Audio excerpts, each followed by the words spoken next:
Seigneur, si tu ne viens toi-même ouvrir les Écritures, notre lecture sera pauvre et notre compréhension limitée.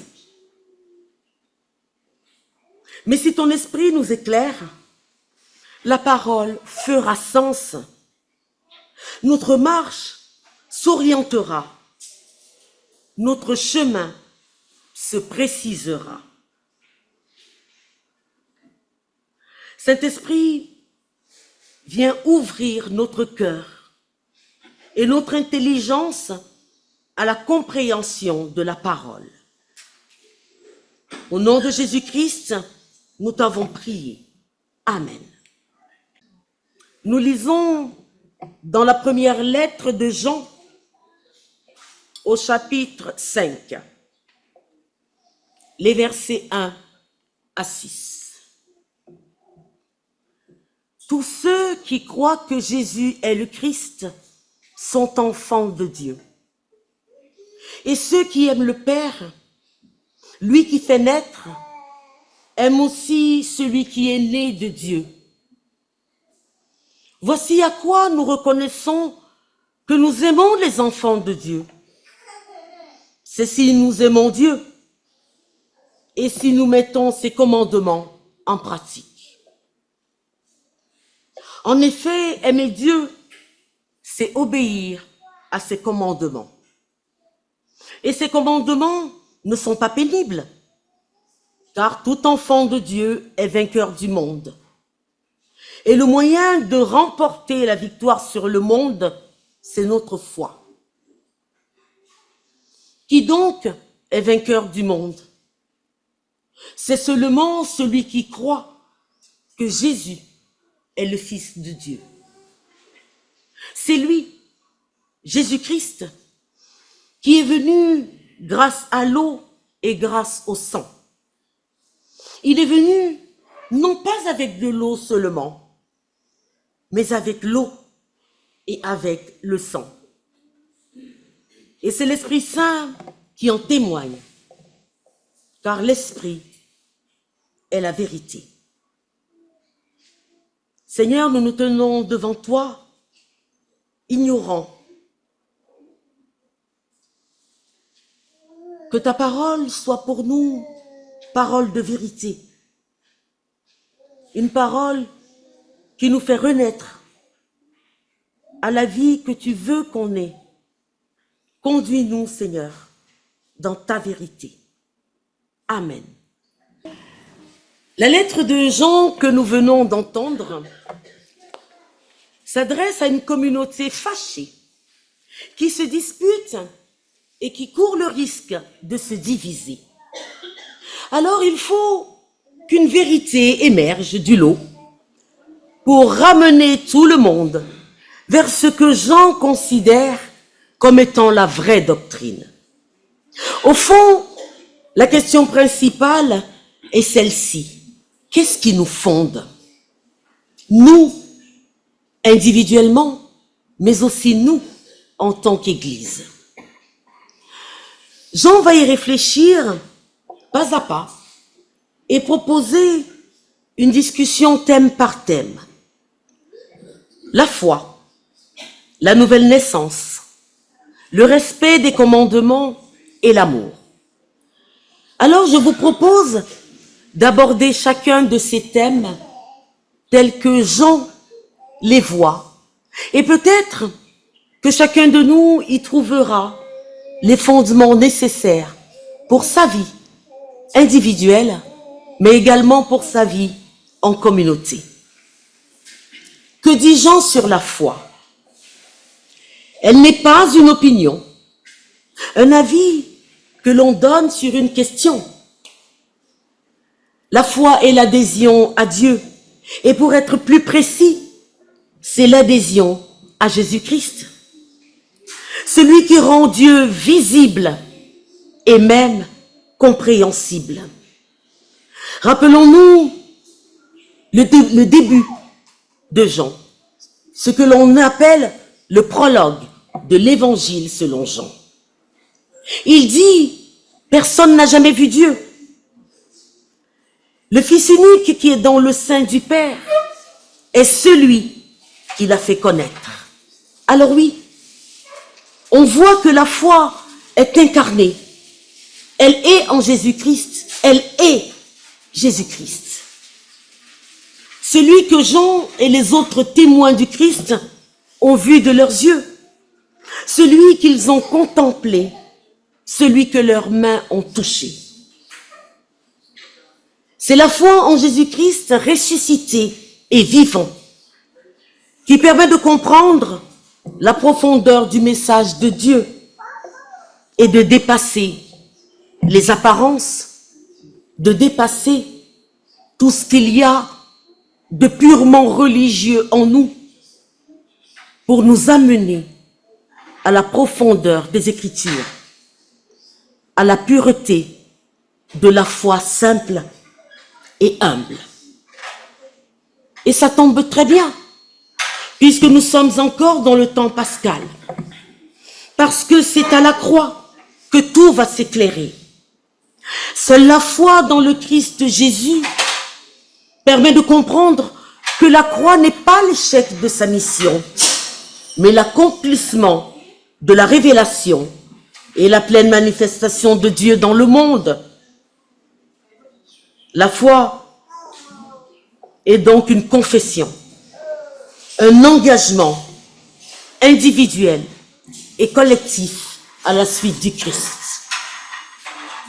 Voilà ce que Jean propose à cette communauté sur la foi. Mais cette révélation avec le Christ va produire ce que Jean va nommer la nouvelle naissance.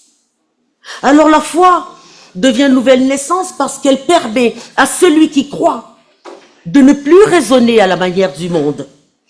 Elle lui donne le moyen d'entrer dans le plan divin qu'aucun de nous ne maîtrise, qui reste un mystère. Cette naissance de nouveau est un processus.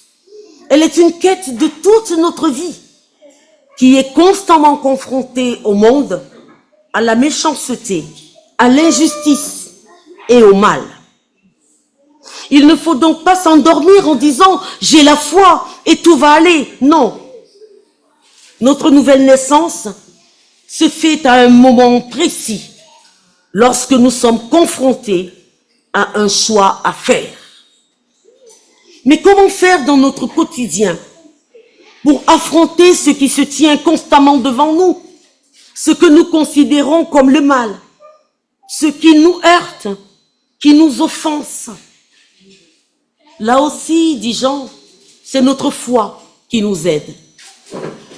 Parce que l'événement de Pâques est devant nous comme une preuve et comme une force nécessaire pour comprendre que le Christ est ressuscité et que sur sa croix, il a emporté avec lui tout ce qui est mort en nous.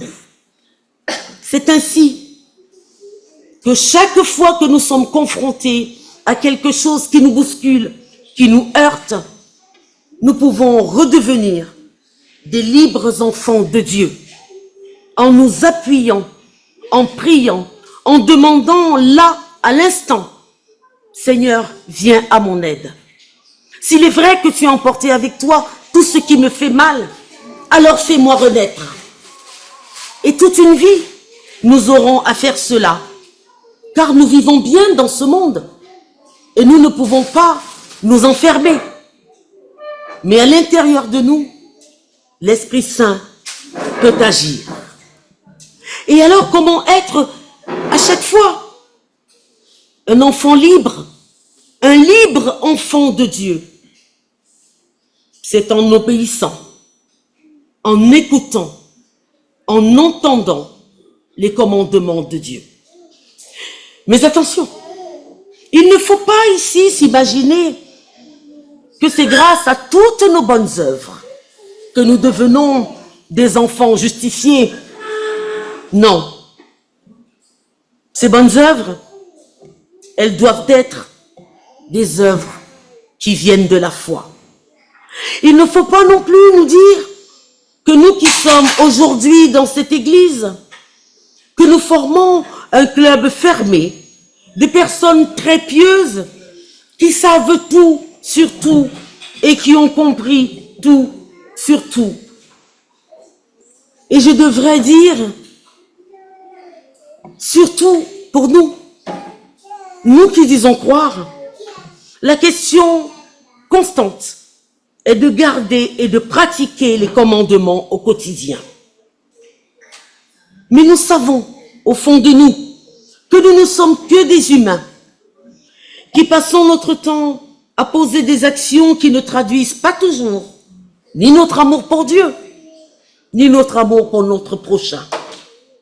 C'est là que nous avons encore besoin du Christ qui a dit « Je ne suis pas venu abolir la loi, mais je suis venu l'accomplir. » C'est là que nous pouvons encore invoquer ce Christ qui a dit « Je ne suis pas venu appeler les justes, mais les pécheurs. » Nous pouvons encore nous servir de ce Christ qui a dit « Ce ne sont pas les bien portants qui ont besoin de médecins, mais ce sont les malades. » Nous pouvons encore nous appuyer sur ce Christ qui a dit « Venez à moi, vous tous qui êtes fatigués, qui avez des soucis, déposez, donnez-les-moi et prenez mon joug, il est si léger. »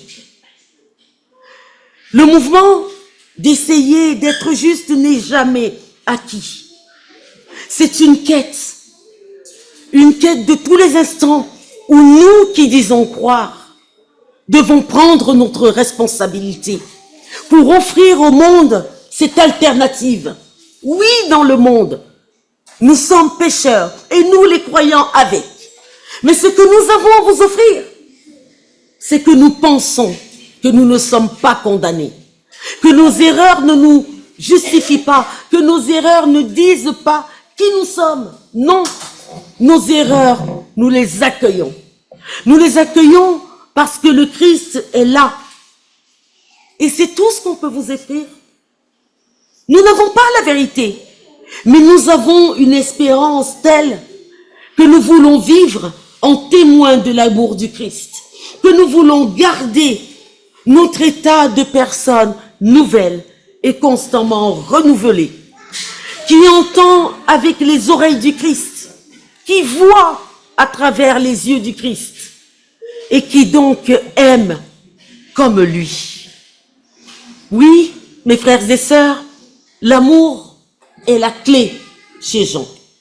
Dieu est amour, c'est son nom. Il s'appelle amour.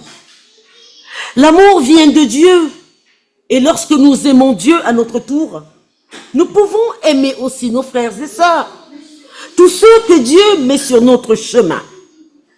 Mais là aussi, nous devons être prudents. Parce que l'amour dont on parle ici n'est pas la sympathie.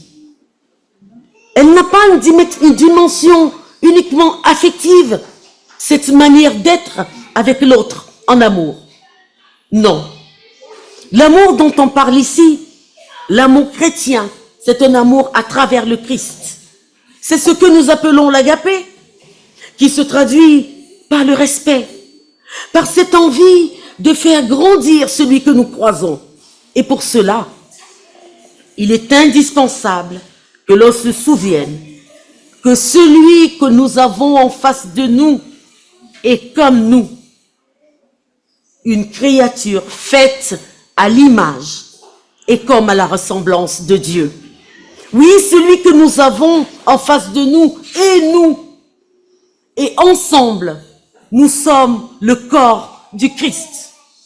Ensemble, nous sommes l'Église, où que nous allions. Car l'Église ne se définit pas par un bâtiment.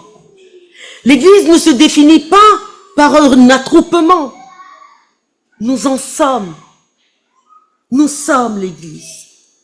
Si nous avons de la foi, si nous avons pour quête, pour prière permanente, que le Seigneur nous aide à lui obéir, si nous avons en nous cet amour permanent pour les autres, comme une prière, alors c'est nous qui sommes l'Église. Il nous reste à appliquer la loi royale, c'est comme ça qu'on l'appelle. Nous y aspirons tous, mais qu'est-ce qu'elle est difficile quelquefois à mettre en œuvre.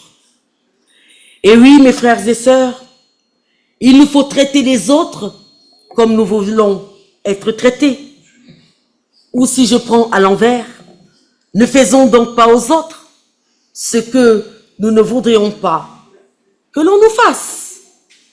Et oui, l'éthique chrétienne existe depuis la première parole de Dieu.